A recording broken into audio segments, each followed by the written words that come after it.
నమస్తే, welcome to our channel. నేను పద్మిని. ప్రస్తుతంతో పాటు ప్రముఖ ఆధ్యాత్మికవేత్త, astrologer, numerologist and gemmologist Tanishq గారు మనతో పాటు ఉన్నారు. మాట్లాడదాం. మేడం నమస్తే. మేడం నమస్తే అమ్మా. బాగున్నారా మేడం? బాగున్నామా. మేడం ఇంకొక క్లయింట్ కూడా సిద్ధంగా ఉన్నారు. మీ దగ్గరికి వచ్చిన తర్వాత వాళ్ళ సమస్య నుంచి బయటపడి చాలా సంతోషకరమైనటువంటి జీవితాన్ని వాళ్ళు ఆస్వాదిస్తూ ఉన్నారు. మరి వాళ్ళ ఆనందాన్ని మనతో పంచుకోవడానికి సిద్ధంగా ఉన్నారు. ఒకసారి మాట్లాడదామా? చెప్పండి, ఎలా పరిచయం మీకు తనిష్క మేడం? నమస్తే అండి, నా పేరు పద్మ. నేను తిరుపతి నుంచి మాట్లాడుతున్నాను. నమస్తే అండి. మాకు 2014లో మేడం డైరెక్ట్ గా వెళ్ళి కలిసామండి మేము. బాబుకి, మా చిన్న అబ్బాయికి చదువు పరంగా సమస్యలు మాట్లాడదామని వెళ్ళాము. మాట్లాడాము, చాలా బాగా మాట్లాడారు. సమస్యలు చాలా ఓపికగా విన్నారు, పరిష్కారాలు చెప్పారు. మాకు కొరియర్ లో ఒక 10 days కు పరిహారాలు వచ్చాయి. అవి మీరు ఖచ్చితంగా పాటించండి అని చెప్పారు. అలాగే పాటించాను. మా అబ్బాయి యుఎస్ కు హైయర్ స్టడీస్ కు ఎంఎస్ అక్కడే చేశాడు. ఇప్పుడు ప్రస్తుతము జాబ్ లో ఉన్నాడు అక్కడే.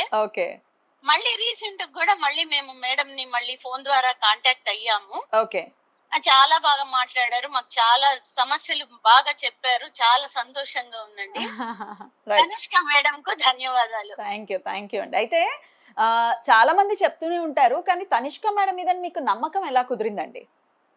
ఎలా కుదిరిందంటే, ఆమె ఎప్పుడో చెప్పింది, కానీ మేము దాన్ని పరిహారాలు ఆవిడ చెప్పినట్టుగానే తూచా తప్పకుండా మీకు ఈ సమస్యలు, మీ అబ్బాయికి ఇది అని చెప్తే అవన్నీ పరిహారాలు మేడం చెప్పినట్టుగానే పాటించానండి. ఆ పాటించడం వల్ల మాకు చాలా చాలా బెటర్మెంట్ రిజల్ట్స్ కనపడ్డాయి. ప్రతిదీ మేడం చెప్పినట్టుగానే చేశాము. మా అబ్బాయి ఇప్పుడు అక్కడ హైయర్ స్టడీస్ అసలు ఊహించుకోలేదు.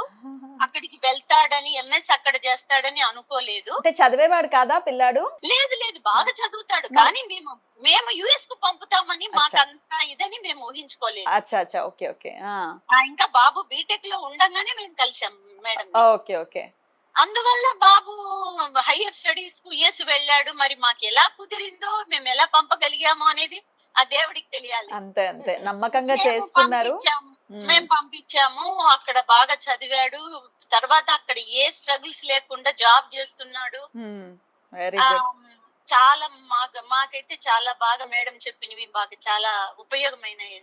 చాలా సంతోషం అండి. చక్కగా ఏ తల్లిదండ్రులైనా పిల్లలు చక్కగా చదువుకోవాలి, వాళ్ళ భవిష్యత్తు బాగుండాలని ఏ తల్లిదండ్రులైనా అనుకుంటారు. సో ఖచ్చితంగా మీరు అదే అనుకున్నారు, చక్కగా కాంటాక్ట్ అయ్యారు. నాకు ప్లస్ పాయింట్ అంటే మేడం ని కలవడం వల్ల మేడం చెప్పినవి పాటించాం కాబట్టి. బ్యూటిఫుల్ అండి. థ్యాంక్ యూ మీ ఎక్స్పీరియన్స్ ని నాతో షేర్ చేసుకున్నందుకు. నమస్తే, ధన్యవాదాలు. ఓకే అండి, నమస్తే. నమస్తే అండి మేడం. బ్యూటిఫుల్. అసలు పిల్లలు సెటిల్ అవ్వాలి అని ఎవరు అనుకోరు కదా. వెంటనే అన్ని సెట్ అయిపోయిందంట ఆయనకి. అసలు యుఎస్ వాళ్ళ ప్లానే లేదు. ఆయన బీటెక్ చదువుగా వచ్చిండు, డైరెక్ట్ అపాయింట్మెంట్ తీసుకుని వచ్చినప్పుడు. అప్పుడు ఏమైందంటే వీళ్ళు అయితే తనకి యుఎస్ వెళ్ళాలని ఉండింది, ప్లాన్ అయితే అబ్బాయికి ఉండింది. కానీ అప్పుడు వీళ్ళు అనుకోలేదు, ఎందుకంటే చాలా ఖర్చు అవుతుంది, యుఎస్ పంపించడం అన్నీ ఉంటాయి కదా. వీళ్ళకి అప్పుడు కొంచెం ఆర్థిక ఇబ్బందులు కూడా ఉండేది. సో మన రెమెడీ ఇచ్చిన తర్వాత ఏమైందంటే, అసలు సడన్ గా కరెక్ట్ టైంకి ఆ పూజలు ఫాలో అయ్యారు. ఆ బాబు వెళ్ళాడు. మళ్ళీ వీళ్ళకి మనీ పరంగా చాలా, అంటే ఇన్కమ్ అనేది చాలా మంచిగా రావడం అవన్నీ జరిగింది. సో కొన్ని విషయాలు అదే ఆమె కొంచెం టీవీలో మాట్లాడాలంటే కన్ఫ్యూజన్ ఉంటుంది, భయం ఉంటుంది.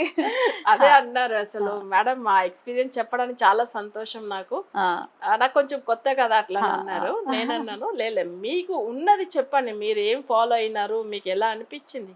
సో ఎందుకంటే చాలా మంది జనులకు అది ఉపయోగపడుతుంది కదా. Correct madam, correct. నేను అందుకే అడుగుతూ ఉన్నాను. అయితే పిల్లల చదువులు ఇవాళ రేపు మనం చూసుకుంటే లాక్స్ ఆఫ్ రూపీసే, లక్షలతోనే పని.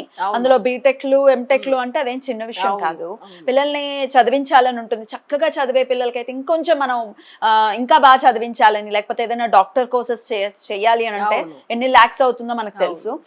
ఈ నీట్ ఎగ్జామ్స్ రాయడం చాలా కాంపిటేటివ్ గా కూడా ఉంటుంది. మరి పిల్లల విషయంలో మీరు ఎటువంటి రెమెడీస్ ఇస్తారు?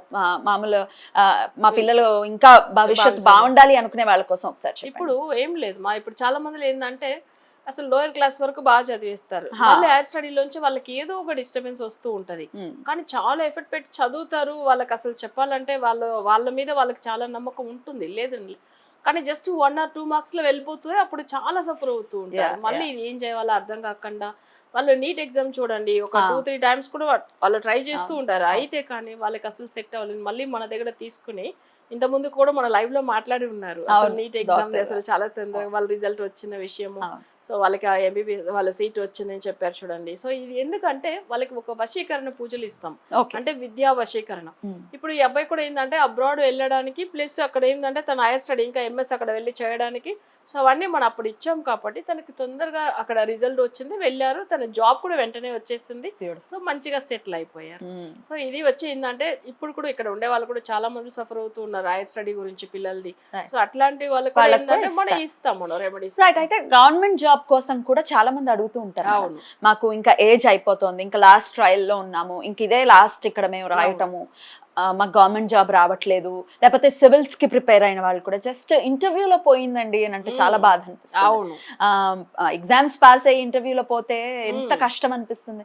ఇంకా అయిపోతుంది, ఇంకా ఏజ్ కూడా అయిపోతుంది అనుకునే వాళ్ళకి కూడా ఇస్తారా రెమెడీస్? తప్పకుండా అమ్మా. అంటే ఇప్పుడు మీరు మనం చెప్పాలంటే వాళ్ళకి ఇప్పుడు మీరు అనేట్టుగా జాబ్ విషయం ఏంటంటే గవర్నమెంట్ జాబ్ గురించి మనం ఇక్కడ చాలా మంది ట్రై చేస్తూ ఉంటారు. బట్ రాకపోయినా వాళ్ళకి మన రెమెడీస్ ఇవ్వడం వల్ల వస్తుంది. మన ప్రోగ్రాంలో ఇంకొక విషయం కూడా మీరు ఒకసారి మాట్లాడారు, అమ్మవారి గురించి, లలితాదేవి గురించి మనం మాట్లాడాం కదా. సో అమ్మవారికి మొక్కుని పట్టీలు పంపిస్తాం చెప్పారు. వాళ్ళు డైరెక్టే ఫ్లైట్ ట్రిచ్ బుక్ చేసుకుని మళ్ళీ అమ్మవారి టెంపులే వెళ్ళి అమ్మవారికి అసలు పెట్టేసి వచ్చారు. నేను సెప్టెంబర్ లో పెట్టుకున్నాను ముహూర్తము, వీడియో చూసి వాళ్ళు వెళ్ళిపోయారు. సో మీకు చెప్పమని కూడా నాకు వాయిస్ మెసేజ్ పెట్టి ఉన్నారు, నాకు పద్మిని గారికి చెప్పండి అట్లా అని. నేను అది కూడా నేను మీకు ఆ లింక్ పంపిస్తాను. ఒకసారి ఆ మేడం తో పర్మిషన్ తీసుకుని మీరు ఆ లింక్ కూడా అప్లోడ్ చేయవచ్చు. షూర్ నేను అది ఒకసారి చూసి ఎలా అప్లోడ్ చేయాలేంటి. నేను సెప్టెంబర్ లో వెళ్దామని ఆల్రెడీ డిసైడ్ అయ్యాను. అరుణాచలం వెళ్ళి అరుణాచలం నుంచి ఈజీ కదా, అవును, అక్కడికి వెళ్ళాలి అనేది ఇంకా దగ్గర అవుతుంది. వీళ్ళు ఫ్లైట్ బుక్ చేసుకున్నారు, త్రిచికి వెళ్ళి అక్కడ దగ్గర నుంచి కూడా దగ్గర అవుతుంది. సరే అట్లా వెళ్ళిన తర్వాత ఏంటంటే వాళ్ళు అక్కడ అమ్మవారికి డైరెక్ట్ వెళ్ళి పట్టీలు పెట్టిన తర్వాత నాకు కాల్ చేసి చెప్పారు, మళ్ళీ వాయిస్ మెసేజ్ కూడా పెట్టారు, పద్మిని గారికి చెప్పండి, చాలా చాలా సంతోషము, అక్కడ వెళ్ళిన తర్వాత ఆ వైబ్రేషన్ చాలా బాగుంది అని చెప్పారు. వీళ్ళుంటే వాళ్ళతో మాట్లాడతాము, నెక్స్ట్ వీడియోలో మాట్లాడతాము. ఇంకొక విషయం ఏంటంటే ఆ అమ్మాయికి వచ్చి వాళ్ళ పాప పెద్ద అమ్మాయి వచ్చి యుఎస్ లో ఉంది. సో ఆ పాపకు చాలా రోజులుగా జాబ్ రావట్లేదు. సో మన దగ్గర రెమెడీ తీసుకున్నారు, రెమెడీ తీసుకుని అట్లానే అమ్మవారికి పట్టిల్లు వేస్తామని కూడా మొక్కుతున్నారు, వాళ్ళు రెండుని కూడా చేసుకున్నారు. సో ఆ రెమెడీ ఫాలో అవుతూ తర్వాత ఏంటంటే వాళ్ళ పాప ఫోన్ చేసి చెప్పింది, మీరు డైరెక్ట్ గానే వెళ్ళండి మమ్మీ, మీరు చెల్ల ఇద్దరు వెళ్ళి మీరు తీసుకెళ్ళి డైరెక్ట్ అమ్మవారికి పట్టిల్లు పెట్టేసి రండి అని చెప్తే డైరెక్టే వెళ్ళారు. అద్భుతం అద్భుతం. జాబ్ రిలేటెడ్ ఇష్యూస్ ఉన్నా, లేకపోతే పిల్లలు చదవట్లేదు, లేకపోతే పిల్లలకి ఇంకొంచెం బెటర్ స్టడీస్ రావాలన్నా, ఇట్లా సమస్య ఏదైనా ఒక్కసారి మీరు కాంటాక్ట్ చేయండి, నేను ఖచ్చితంగా రిఫర్ చేస్తున్నాను. ఎవరిది రిఫర్ జనరల్గా అలా ఏమి ప్రత్యేకించి చెప్పను, కానీ మేడం విషయంలో మాత్రం నేను రిఫర్ ఖచ్చితంగా చేస్తున్నాను, ఎందుకంటే నేను కళ్ళారా చూస్తున్నాను వచ్చినటువంటి సక్సెస్లు అట్లాంటివి. సో ఇబ్బంది పడద్దు మీరు. రకరకాల చోట్లకు వెళ్ళాము, ఆల్రెడీ డబ్బులన్నీ అయిపోయాయి అని అనుకుంటే ఇంకా లాస్ట్ అండ్ ఫైనల్ ఛాన్స్గా ఒక్కసారి ట్రై చేయండి, జాతకం చూపించుకోండి, రెమెడీ తీసుకోండి, ఖచ్చితంగా ఒక ఆనందకరమైనటువంటి జీవితాన్ని ఖచ్చితంగా ఆస్వాదించండి. రైట్ మేడం, చాలా అద్భుతంగా తెలియజేశారు, ఎట్లాంటి సమస్యల నుంచి బయటపడడానికి ఏమేమి ఎలా చేసుకోవచ్చు, ఎటువంటి సమస్యల్ని డీల్ చేస్తారు అనేది